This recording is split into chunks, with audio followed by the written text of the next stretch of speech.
Great. We'll start off with Michael Grady from Yes Network. Hey, Coach, what's the latest on Kevin Durant and his health status?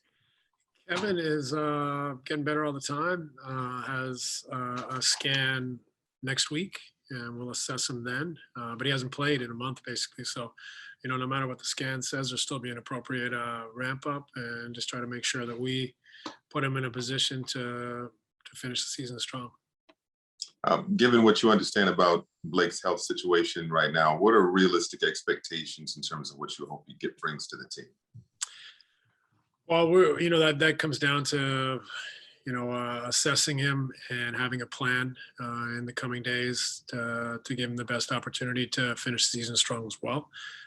He hasn't played in a while either, so although he's been working out individually, I think we want to be cautious and make sure that our plan is comprehensive for him to succeed as well. So, a similar answer to Kevin, but we just want to make sure we take a good hard look and come up with a plan that everyone agrees upon and gives him a great chance to have an impact. Malika Andrews with ESPN. When you're looking for Blake to make an impact, Steve, what do you have in mind of what he could be for this team? Yeah, I mean, I think Blake is is a small ball five who can make open threes. He's really good in the half roll playmaking, playing 4-on-3, 3-on-2, 2-on-1 situations. He's an intelligent player, has great experience and IQ. So, there's plenty of ways that I think he can adapt to and help our team. Once he's fit and ready to go. Greg Logan with Newsday. Hi, Steve. Just going back to the whole health situation and trying to look big picture, long term. What do you think the prospect is really to get all these guys healthy and playing together enough time that they can really build some chemistry by the time you get to the playoffs? Well, we're at the mercy of how this all plays out. The more games, the better. But we do have 35 games left, and right now I don't see anyone having an injury that'll hold them out for the majority of those games. It's just we'll monitor Kevin and Blake, and hopefully we'll have good health and luck in the run-in. But you know what it's like. You can make all the plans you want, and things go sideways sometimes. So we just got to take it day by day and make sure that we make sensible decisions. And with a bit of fortune, we'll be able to have a nice runway with these guys all available and healthy and playing and getting an opportunity to gain cohesion and understanding before the playoffs arrive. Brian Lewis with the New York Post. How have you, obviously players, they change their games as they age and as they get a better understanding of how teams are playing them. But how have you seen Blake's game change over the last, say, 2 years from his last, I guess, all NBA campaign? Sure. Well, I mean, he's had a history of knee issues where he's, he used to be a player that lived above the rim, and so he's adapted and become a guy that, handles the ball very well. He passes very well. He's making threes. So he's adapted and changed his game. It's a tribute to, the skill and intelligence that he has as a basketball player that, when you think of Blake Griffin in the first part of his career, you think of a high wire act, and now he's still, able to be very productive, doing other things and not doing that. So he's adjusted and changed his game and flourished in other ways with 3-point shooting, with playmaking, ball handling, those types of skills that are very valuable in today's game, but obviously a different look from the Blake we came accustomed to in the early part of his career. Alex Schiffer with The Athletic. Hey, Steve. Did you have much of a relationship with Blake outside of playing against him, prior to him signing with you guys in Brooklyn, and was he able to practice today? Yeah, I've known Blake, played against him, and, both lived in LA, so saw him around a little bit.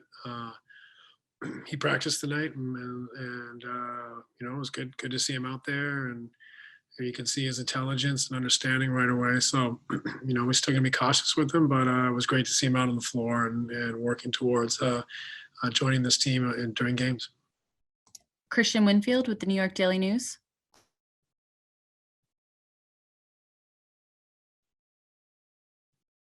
Christian, you're muted. Can you hear me now?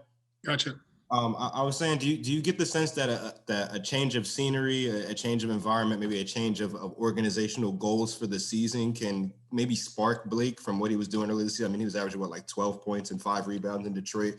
Do you get the sense that maybe his productivity will increase because now he's going to be around players and around a team that actually wants to compete for a championship?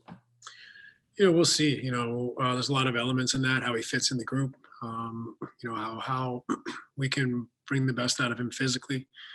But also his role will be different. He's asked to do a lot in Detroit.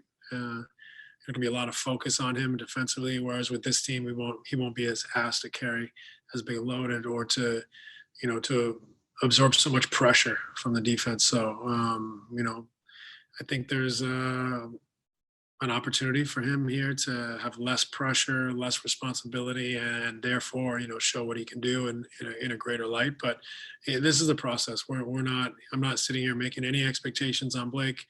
Just want to see him enjoy his game, feel good, and move as well as he can at this stage in this time frame, and hopefully incorporate him into what we do and allow him to find a nice role. Brian Mahoney with the Associated Press. Hey, Steve, if Kevin is out, until another scan next week, that's, more than a month he'll miss.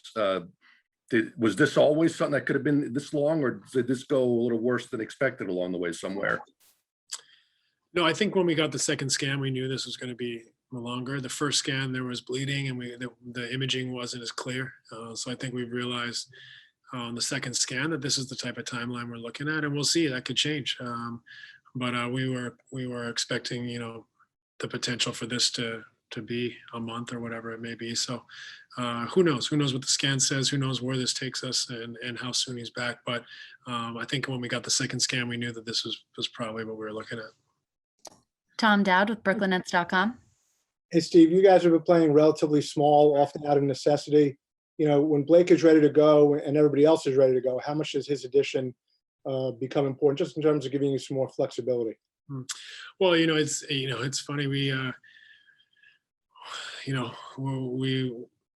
now all of a sudden we have DJ, Blake, Jeff, Nick, and Reggie Perry back. So it's, we went from trying to scrap together a roster to now we have tons of guys and options. So, it's much better position to be in. And as we know, and as we've said from the start, and what's become a reality is that this season is going to throw a lot at us. And, who knows what tomorrow brings. So we just got to continue to be adaptable. And it's a great position coming out of the break to have options. But as we said, a lot of them are just coming back from injuries. And you look at Blake, Kevin, Jeff Green, there's a lot of, even Nick, has recently returned from a long layoff. So we just go slowly. We go day by day. We try to incorporate guys to meet their best level and to find their, a safe landing spot for the rest of the season, but also where they can thrive and find a role. So lots to figure out, and lots more will be thrown at us, I predict. So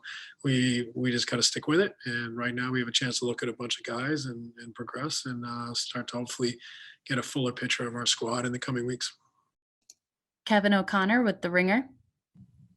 Hey, Steve, with DJ, Claxton, Bruce Brown, others, and now Blake Griffin, you have a ton of options in the front court that provide way different skills for defensive schemes. And you mentioned, there's time to figure things out now, but I'm curious, what is the value of having such a range of styles and skill sets available for the season, especially series to series in the playoffs?